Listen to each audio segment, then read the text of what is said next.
You are welcome to my show, JeffOwolewaTV. Ṣé dáadáa ni mo bá yín. Guys, do you know that Dr. King saheedosupa is the most streamed Fuji musician right now? When I made a video about the fact that Dr. King saheedosupa is the most trending, is the most followed Fuji musician online, then I gave you guys some facts, some figures, but some people actually came under the comment section. They started saying a lot of things. I said, okay, see, in this debate, it is actually debatable. Do you get? But anytime I come up with an analysis, just have one thing at the back of your mind. I have made my findings. Now, in this video, I just want to levels. You see, when they talk about the most streamed Fuji musician across all digital platforms, you won't believe that it is Dr. King saheedosupa. Then I said something in that video that I made the other time. I said, if you go online, go on Instagram, go on TikTok, go on Facebook, you will, even YouTube, on the scale of 1 to 10, you will realize that 7 or 6 out of those videos are songs from Dr. King saheedosupa's albums. We all see the kind of wave that Jokosibe is making online. This is just the facts and the figures. We are all seeing it. This is not aiding. Do you get? Now check out songs like Buredi Wow on TikTok, on Facebook, on Instagram. Do you get? Now the game has gone from analog to digital. Now there is nothing anybody can do about it. If you are not in the news, forget about it. If you are not trending, just go and sit down somewhere. See, feel free to fact check me. Do you get? But do your findings. Check how many plays Dr. King saheedosupa has on Boomplay. How many plays Dr. King saheedosupa has on Audiomack. How many streams Dr. King saheedosupa has on Spotify. How many streams he has on all other streaming platforms. Even go on YouTube right now. You will see that people online, the online audience, are naturally gravitating towards Dr. King saheedosupa. That is the fact. Now, that brings me to the second point in this video. See, I saw the video when Dr. Kini Barister was crowning Dr. King saheedosupa as the king of music. I saw that video. I paid attention to that video and I checked under the comment section. I saw a lot of people said a lot of things. Do you know something? Out of all the people that made comments under that post, like 99.9% of everybody, if not 100%, I don't want to say 100%, I don't want to sound off like I'm exaggerating, but out of all the comments under that post, people were actually endorsing it. But the question that is begging for answer is, what are those things that Dr. Kini Barister saw in King Dr. saheedosupa? What are the reasons? Why did he come up with that decision to crown King saheedosupa? Because even as at that time, there are a lot of Fuji musicians buzzing all over the place. Why did Kini Barister crown Dr. King saheedosupa to be the king of music? The legacy of Dr. Kini Barister will never be forgotten. So now the question is, Barusati, he was one of the most knowledgeable musicians we have ever seen.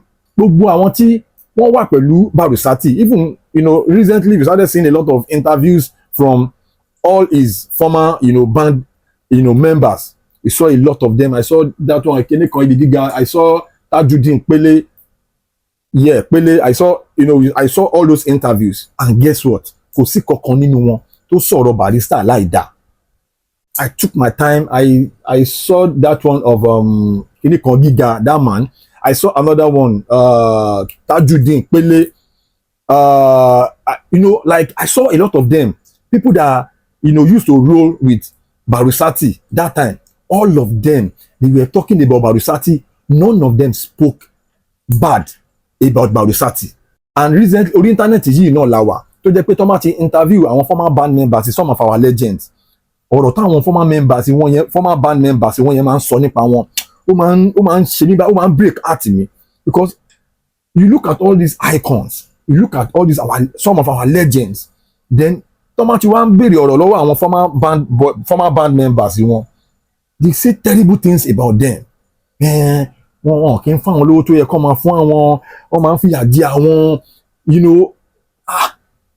But man wò pé all these people, all these our legends, how come if ọ̀rọ̀ tí àwọn people yẹn bá ń sọ tó bá jẹ́ pé tòótọ́ ni, why tí wọ́n hùwà bẹ́ẹ̀ yẹn? Kò kí ń ṣe ẹyọkan, kò kí ń ṣe méjì, kò kí ń ṣe èèyàn mẹ́ta, kéèyàn mẹ́wàá former band boys èèyàn, former band members èèyàn kán dẹ̀ sọ̀rọ̀ nípa èèyàn, kí gbogbo wọn dẹ̀ sọ̀rọ̀ burúkú nípa ẹni yẹn. So it means that person, ẹ check ẹni yẹn dáadáa, ẹni yẹn gangan kò ń ṣe èèyàn tó dáa. Do you get what I'm trying to say in this video now? tí ẹ tó bá gbé gbàbò ládùúgbò ẹ, when you are contesting for a particular political position in your ládùúgbò ẹ, polling unit àdúgbò ẹ, tán bá ka ìbò yẹn tí ò bá wọlé ń bẹ̀, ó yẹ kán disqualify ẹnìyẹn ni normally, because àwọn tó ń gbé ládùúgbò ẹ tẹjọ ń gbélé, àwọn ló ń mú ẹ jù, àwọn tẹjọ máa ń wà, àwọn ló ń mú ẹ jù, especially tẹni ẹ bá jẹ́ superstar. So tí gbogbo àwọn tó bá ń mú ẹ yẹn, tí wọ́n bá ń sọ̀rọ̀ ẹ láì dá, tó pé gbogbo wọn ọ̀rọ̀ kan náà ni gbogbo wọn sọ, wọn ò dẹ̀ ríra wọn, bẹ̀ tó máa béèrè lọ́wọ́ gbogbo wọn individually pé ẹni báyìí o, báwo ni ìwà èèyàn burúkú ni, ó máa ń fi ìyà burúkú jẹ wá, ìjọ kan ló kó kinní kan bò mí, ìjọ kan ló báwo pé so ẹnìyàn ṣèyàn tó dáa, kò possible kó gbégbá dìbò níwájú ilé ẹ̀ kó máa dìbò fún ẹ, jẹ́ pé ìwọ gangan fúnra rẹ̀ òun ṣèyàn tó dáa. So bó ṣe rí nìyẹn. So but gbogbo àwọn former band members Barusati, gbogbo àwọn tó ń bá Barusati roll, gbogbo àwọn tó tiẹ̀ jẹ́ pé wọ́n jọ wà láyé ìgbà yẹn tó jó lórin, gbogbo àwọn tó close mọ́ Barrister, kò sí kankan tó sọ̀rọ̀ Barrister láì darí. Tẹ́lẹ̀ bá dé Barrister nfa tó lè tó ṣe fóun kíníkan tẹ́lẹ̀ bá dé Barrister ó ṣe kíníkan, Barrister àwọn jọ máa ń rò, àwọn jọ máa ń ó nice, ó ṣe gbá ó ṣàwo. Even Alhaji Wasiu Ayinde K1 the ultimate, nígbà tó máa sọ̀rọ̀ Barrister, àwọn náà sọ pé Barrister làwọn wà títí táwọn fi ṣe kíníkan bẹ̀, làwọn sáàbù, àwọn ṣe gbá, àwọn gbé bẹ́ẹ̀, àwọn ní rúùmù táwọn máa ń sùn bẹ́ẹ̀, kíníkan àwọn máa bá wọn fọṣọ, àwọn máa bá wọn ṣe gbá, àwọn máa bá wọn àwọn náà sọ oríṣiríṣi nǹkan, gbogbo training, gbogbo orientation, lyrically.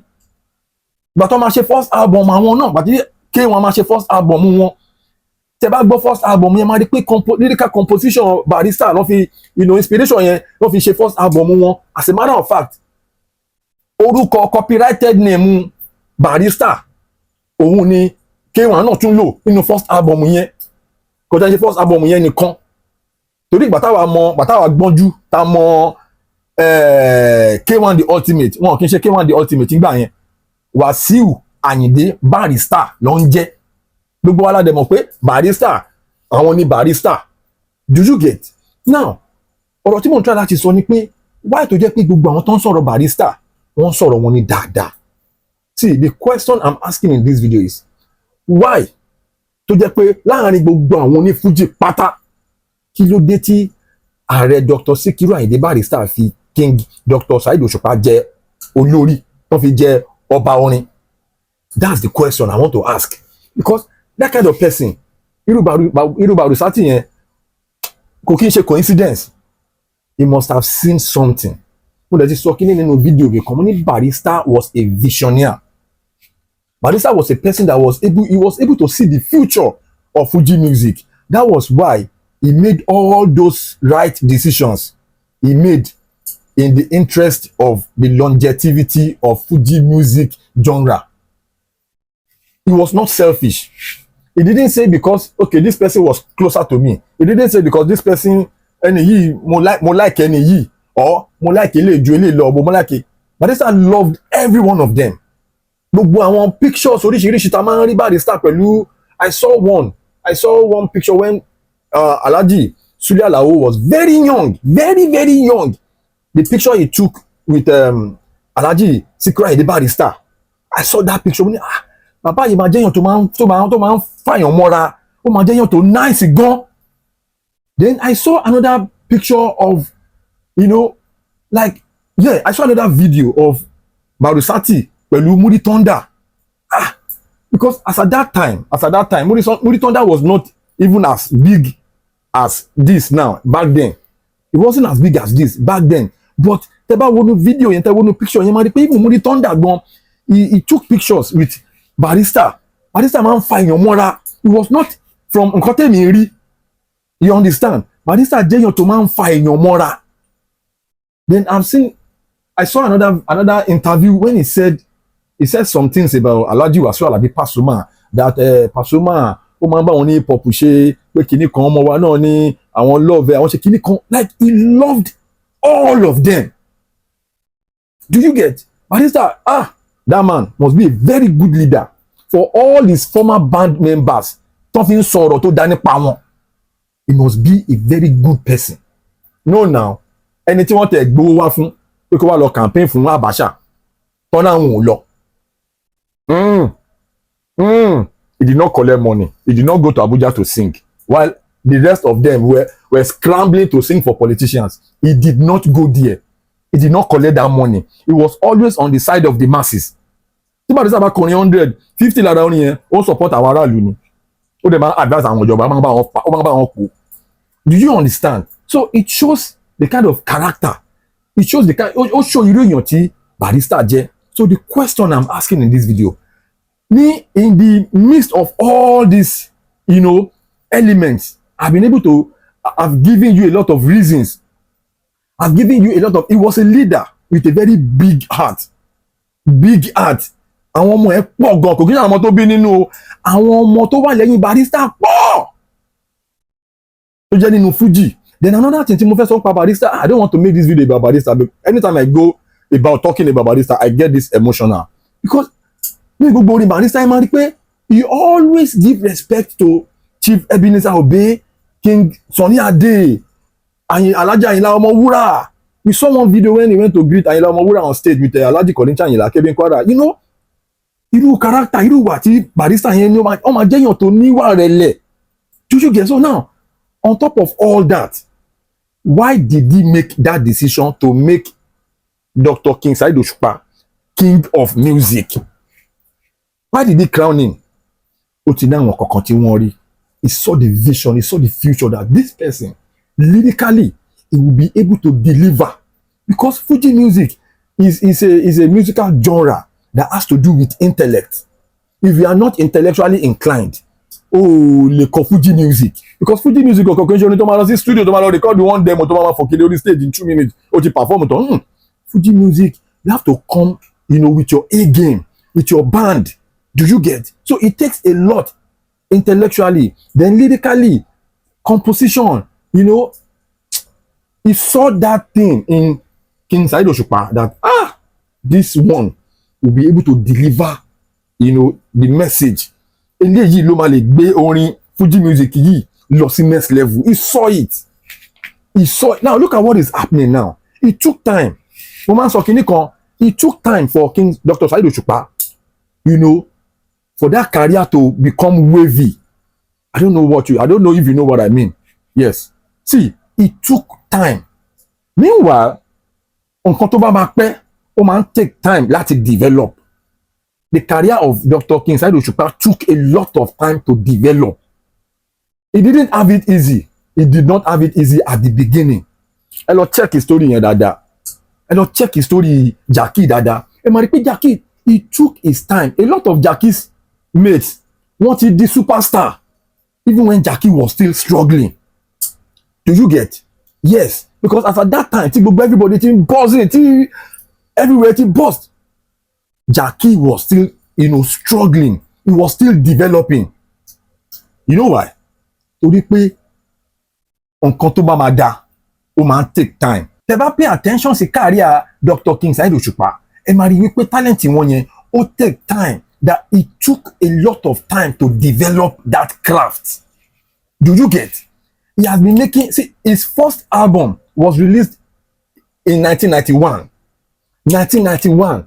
Then ever since then, do you know how many studio albums Dr. King saheedosupa has recorded? Kò sọ ní Fuji. Mi sọ Barusati o. Kò sọ ní Fuji tó record the amount of studio albums be Dr. King saheedosupa. It fact check me. Do you get? Now, if you not pay attention to his lyrical composition, ẹ máa rí pé ọgbọ́n pọ̀ gan bẹ́ẹ̀. For somebody to record a 4-in-1 album, nǹkan kì í síbẹ̀ kò dẹ̀ sí pé bóyá wọ́n wá kọrin kan wọ́n wá fi ìlú wọ́n fi fill the space out. Kò ń ṣe bẹ́ẹ̀. Very loaded album. Then ẹ jẹ́ kí n fún yín ní another point kan. Sí yẹn, tí ẹ bá wo ajá, tí ajá tó bá lóyún, it takes 2 months, like 60 days for a dog to carry, a pregnancy. Do you get? Ajá bóyá láàrin 2 months ó ti lóyún, ó ti bímọ. Elephant pregnancy takes about almost 2 years. Yes, oyún elephant ó máa ń take bí 2 years, bí 22 months kí elephant kó tó lè bímọ. Meanwhile, ajá tó bá lóyún láàrin 2 months ó ti bímọ. Ṣé ẹ fẹ́ fi ọmọ tí ó take 22 months láti develop nínú elephant, ẹ fẹ́ fi ọmọ ẹ̀yẹn wé ọmọ ajá? Ó jura wọn lọ. Àjànàkú kọjá mórí kan fìrí. Tábà rérin, ẹ jẹ́ ká sọpá rérin. If you now place value on ọmọ elephant, you cannot place the same value on ọmọ ajá. Now that analysis I'm getting somewhere with that analysis. Nǹkan tí mo try láti sọ gangan nìyẹn. See, Ààrẹ Barusati, Ààrẹ Dr. Sikiru Ayinde Barister saw that. But nǹkan wà ń bí. Let me pitch my tent here. Eléyìí ó máa gbé Fuji yẹn lọ far. Look at what is happening in the Fuji entertainment industry now.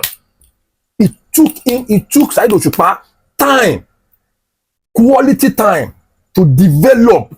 Look at what he did at Maso Oyinbo. If you are not intelligent, you cannot go to Maso Oyinbo now and perform. He was the first person that got 10/10 on that Maso Oyinbo program. I'm telling you, it takes a lot of intelligence. And when you listen to him at interviews, when you listen to King Saheed Osupa at interviews, Thomas sort of 1 minute, because of 10 seconds, one of the most educated Fuji musicians. Forget, he's got a BSc, political science, University of Ibadan. It's not a joke. And guess what? School, man, you know, understand? It is reflecting in his life. Gbogbo àwọn kíní yìí, òun ni Ààrẹ Dr. Sikiru Ayinde Barister ni wọ́n ti rí. Òun ló fi King Dr. Saheed Osupa jẹ́ king of music. Ibi tí mo ń gbé fídíò yìí lọ gangan ni, because that is the question. But if you have other answers to this question, please meet me up in the comment section. Why did Ààrẹ Dr. Sikiru Ayinde Barister crown Dr. King Saheed Osupa as the king of music? Why? I've given you some of my own answers. Come under the comment section. Let us rub minds. Do you get? Why ti Barister fi Saheed Osupa jẹ́ ọba orin? Why? That's the question. Ẹ jẹ́ ká wrap it up. JeffOwolewa is my name. If you know that you are watching my videos and you have not subscribed to my channel, please subscribe to my channel and smash that notification bell. So when my next video is popping up, you'll be the first to see it. God bless you for watching my videos and God bless you for dropping those beautiful comments. Love you guys. Holla. Please subscribe to my YouTube channel and press the notification button.